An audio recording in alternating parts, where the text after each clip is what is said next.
जय हिंद दोस्तों, स्वागत है आप सभी का आपके अपने YouTube चैनल जैकपुर पे। तो दोस्तों आज के इस वीडियो में हम लोग क्लास 10th के साइंस का पहला चैप्टर रासायनिक अभिक्रिया और समीकरण, इसके जो ऑब्जेक्टिव क्वेश्चंस है लगभग 50 क्वेश्चनों को देखेंगे। तो वीडियो काफ़ी इंपॉर्टेंट होगा, शुरू से लेकर अंत तक बने रहना है। और साथ ही साथ यदि आपने अभी तक हमारे चैनल को सब्सक्राइब नहीं किया है तो सब्सक्राइब कर लीजिए, बेल आइकन को प्रेस कर लीजिए ताकि आने वाली हर एक वीडियो का नोटिफिकेशन आपके मोबाइल पे जाता रहे। तो चलिए स्टार्ट करते हैं। हम देखते हैं क्या है हमारा आज का पहला सवाल। सबसे पहले सवाल को देखिए आप ध्यान से। इस सवाल में आपसे बोला गया है कि रासायनिक अभिक्रिया को प्रकट करने का सर्वश्रेष्ठ तरीका जो है वो क्या हो सकता है। तो इसका जो सही जवाब हो जाएगा ऑप्शन नंबर सी, रासायनिक समीकरण के द्वारा। ठीक है, दूसरे सवाल पे आते हैं। दूसरा सवाल देखिए, कह रहा है आपसे कि जब कोई पदार्थ ऑक्सीजन के साथ अभिक्रिया करता है तो वो क्या कहलाता है। तो कहते हैं हम लोग ऑक्सीकरण। क्या बोलते हैं उसको? ऑक्सीकरण बोलते हैं। ऑप्शन नंबर सी हो जाएगा। क्वेश्चन नंबर आते हैं 3 पे। देखिए इसमें कह रहा है कि मैग्नीशियम की पट्टी जलने पर कौन सी गैस कौन सा यौगिक बनता है। ठीक है, जब मैग्नीशियम की पट्टी जलेगी तो देखिए जब आप मैग्नीशियम को जलाते हो तो ऑक्सीजन की उपस्थिति में जलता है तो वो क्या बन जाएगा फिर? MgO, यानी कि मैग्नीशियम ऑक्साइड। ठीक है, क्वेश्चन नंबर आते हैं 4 पे। इसमें कहा गया है कि रासायनिक समीकरण को संतुलित करने का उद्देश्य क्या है। तो रासायनिक समीकरण को संतुलित करने का जो उद्देश्य है वो है आपका द्रव्यमान संरक्षण के नियम का पालन करना। ऑप्शन नंबर बी हो जाएगा। क्वेश्चन नंबर आते हैं हम लोग 5 पे। क्वेश्चन नंबर 5 में कहा गया है कि द्रव्यमान संरक्षण का नियम किसने प्रतिपादित किया है। तो द्रव्यमान संरक्षण का नियम को प्रतिपादित किया है लेवोजियर ने। ऑप्शन नंबर बी हो जाएगा। क्वेश्चन नंबर आते हैं हम लोग 6 पे। क्वेश्चन नंबर 6 में कहा गया है कि लाल रंग का लेड ऑक्साइड गर्म करने पर क्या बनता है। तो लाल रंग के लेड ऑक्साइड को जब आप गर्म करोगे तो क्या होगा? तो Pb+O2 बनेगा। ठीक है, ऑप्शन नंबर ए हो जाएगा। क्वेश्चन नंबर 7 पे आइए। कह रहा है कि Fe+CuSO4 यानी कि आयरन के साथ जो इसका अभिक्रिया हुआ तो आपका बना है FeSO4 बन रहा है और यहाँ पे कॉपर बन रहा है। ये किस प्रकार की अभिक्रिया है आपको पहचाननी है। तो ये विस्थापन अभिक्रिया। आप देखोगे यहाँ पर कि कॉपर को यहाँ से विस्थापित किया जा रहा है, इसलिए ये क्या हो जाएगा? विस्थापन अभिक्रिया हो जाएगी। क्वेश्चन नंबर 8 पे आते हैं। इसमें कहा गया है कि जब दो अभिकारक मिलकर एक ही उत्पाद बनाते हैं तो अभिक्रिया क्या कहलाती है। तो इस तरह की जो अभिक्रिया होती है इसको हम लोग बोलते हैं संयोजन अभिक्रिया। क्या बोलते हैं? संयोजन अभिक्रिया बोलते हैं। क्वेश्चन नंबर 9 पे आइए। इसमें कहा गया है कि बिजली प्रवाहित करके जल का अपघटन करने पर क्या बनता है। जब बिजली प्रवाहित करेंगे और जल का अपघटन करने पर वो बनेगा हाइड्रोजन और ऑक्सीजन अलग अलग हो जाएगा। ऑप्शन नंबर बी हमारा यहाँ पे सही जवाब है। क्वेश्चन नंबर आते हैं 10 पे। इसमें कह रहा है कि चांदी का रंग काला पड़ने का जो कारण है वो आपको बताना है कि किस कारण जो है वो काला पड़ता है। तो हाइड्रोजन सल्फाइड के कारण। ऑप्शन नंबर बी हो जाएगा। क्वेश्चन नंबर 11 पे आइए। इसमें कहा गया है कि Fe2O3 प्लस एल्युमिनियम का जो अभिक्रिया उसके साथ करवाते हैं तो इसके बाद बनता है Al2O3 एंड Fe अलग हो रहा है। ये किस प्रकार की अभिक्रिया है आपको बतानी है। तो ये विस्थापन है, जैसा कि आपको मैंने पहले ही बता दिया था कि यहाँ से क्या हो रहा है, एक Fe को यानी कि अलग किया जा रहा है। तो ये अब देख कर का पहचान जाइएगा कि ये विस्थापन अभिक्रिया है। क्वेश्चन नंबर 12 पे आते हैं। इसमें कहा गया है कि कैल्शियम कार्बोनेट को गर्म करने पर क्या बनता है।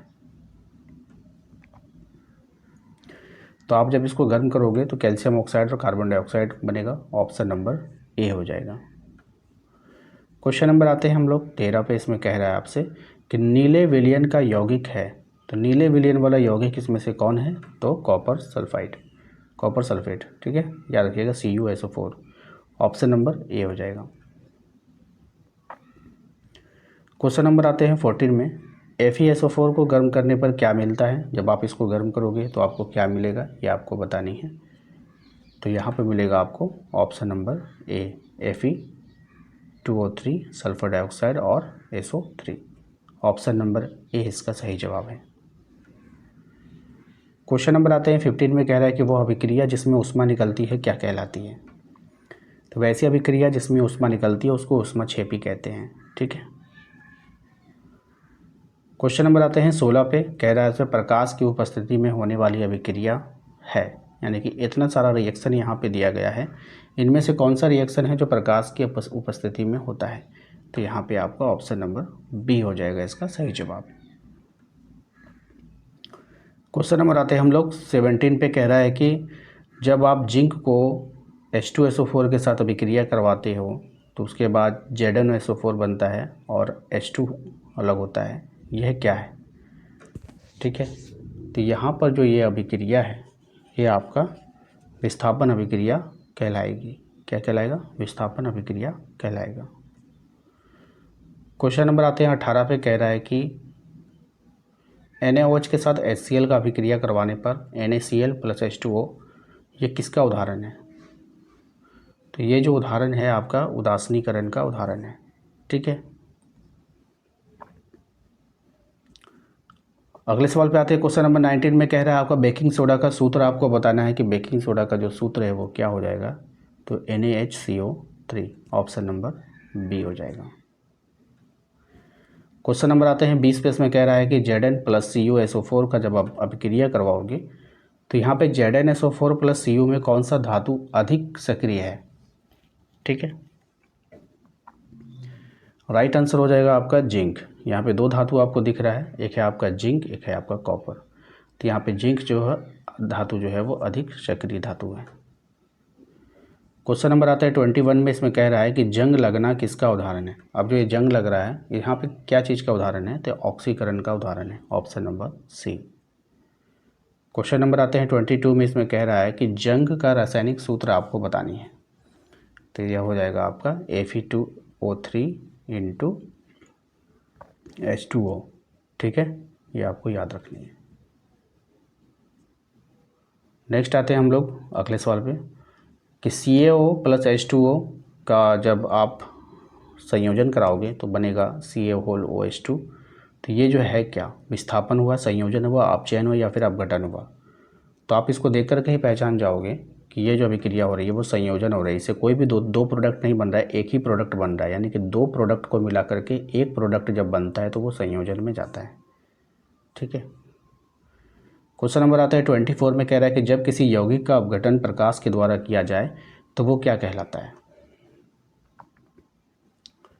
तो वो कहलाएगा प्रकाशीय अपघटन। क्या कहलाएगा? प्रकाशीय अपघटन कहलाएगा। क्वेश्चन नंबर आता है 25 में, इसमें कह रहा है कि H2S + Cl2 2HCl + S इस किस प्रकार की अभिक्रिया है, यहाँ पर यह आपको बतानी है। ये जो अभिक्रिया होगा ऑक्सीकरण अपचयन अभिक्रिया है। ये कैसा है? ऑक्सीकरण और अपचयन अभिक्रिया है। अब यहाँ पर जो है कुछ सवाल आपको यहाँ पर डायरेक्ट आपको समझनी होगी कि यहाँ पर समीकरण आपको दिया गया है, सभी समीकरण को आप समझिए। ठीक है। यहाँ पर जो आपको CH4 प्लस ऑक्सीजन का जो अभिक्रिया कराया गया, जो बना है कार्बन डाइऑक्साइड और जल जो बन रहा है, प्लस ऊष्मा यहाँ पर आपको निकलता हुआ दिख रहा है। तो जब कभी भी ऊष्मा निकलता हुआ दिखेगा तो वो ऊष्माक्षेपी अभिक्रिया हो जाएगी। ठीक है, तो इसको पहचान लीजिए। अब यहाँ पर देखिए कह रहा है कि ये जो रिएक्शन आपको दिया गया है सामने में, इसमें से कौन अपचयित होता है। तो यहाँ पर जो Fe2O3 जो है ये इसका जो है अपचयन हो रहा है। ठीक है। उसके बाद यहाँ पे देखिएगा किसका उदाहरण है। तो यहाँ पर फिर जो आप देखिएगा तो ये ऊष्मीय अपघटन का उदाहरण है, क्योंकि यहाँ पे ऊष्मा निकल रहा है। इसको अगर ध्यान से देखेंगे तो बोला ये किस प्रकार का उदाहरण है। तो ये जो है आपका इसके साथ जो देखिए ये इसके साथ जो है S मिल रहा है। ठीक है। और H2 ये कोई धातु जो है अलग नहीं किया जा रहा है, ये तो गैस है ना, तो इसलिए यहाँ पे ये संयोजन हो जाएगा। ठीक है।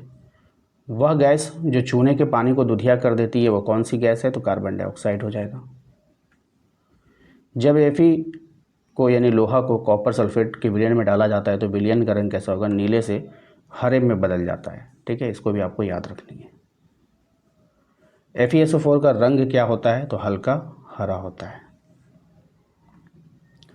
उसके बाद एक समीकरण आपको दिया गया है, ये किसका उदाहरण आपको बताना है, तो ये द्वितीय विस्थापन अभिक्रिया का उदाहरण है कि यहाँ पे डबल डबल दोनों एक दूसरे का विस्थापित करके, क्योंकि इसका धातु देखिएगा इससे मिलेगा और इसका इससे मिलेगा, तो यहाँ पर आपको द्वितीय विस्थापन अभिक्रिया दिख रहा है।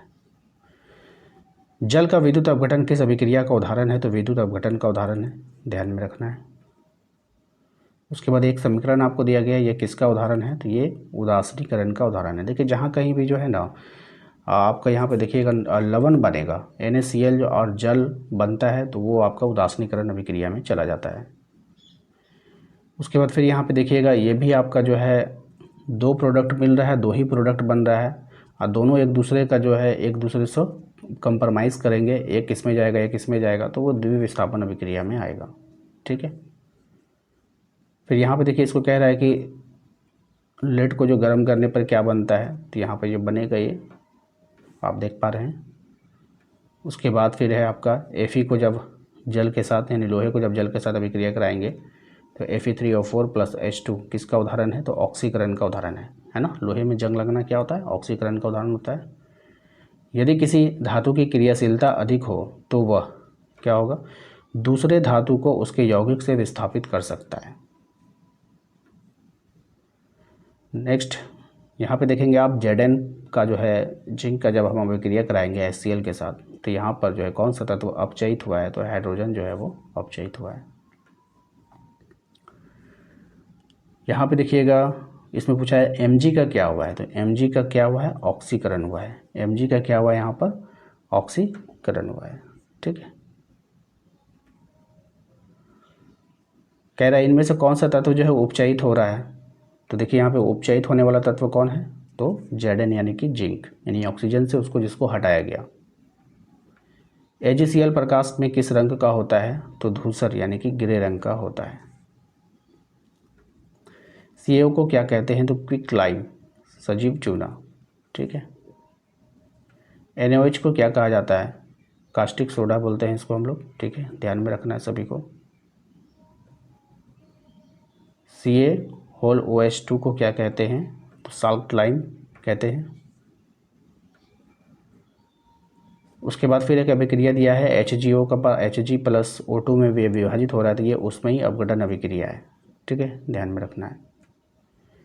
किसी रासायनिक अभिक्रिया में उत्पन्न गैस की पहचान किससे की जाती है, तो भौतिक व रासायनिक गुणों से की जाती है।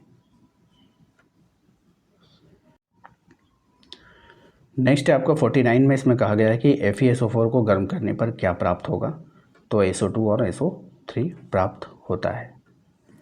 अगला सवाल है आपका कि जंग लगने से लोहे का भार में क्या होगा, तो जंग लगने पर लोहे का भार बढ़ जाता है। तो दोस्तों आशा करते हैं कि आप लोगों को आज का ये वीडियो पसंद आया होगा। वीडियो अच्छा लगा तो प्लीज़ वीडियो को लाइक कीजिए, चैनल पे पहली बार आएँ सब्सक्राइब कर लीजिएगा, बेल आइकन को प्रेस कर लीजिए ताकि आने वाली हर एक वीडियो का नोटिफिकेशन आपके मोबाइल पे जाता रहे। Thank you.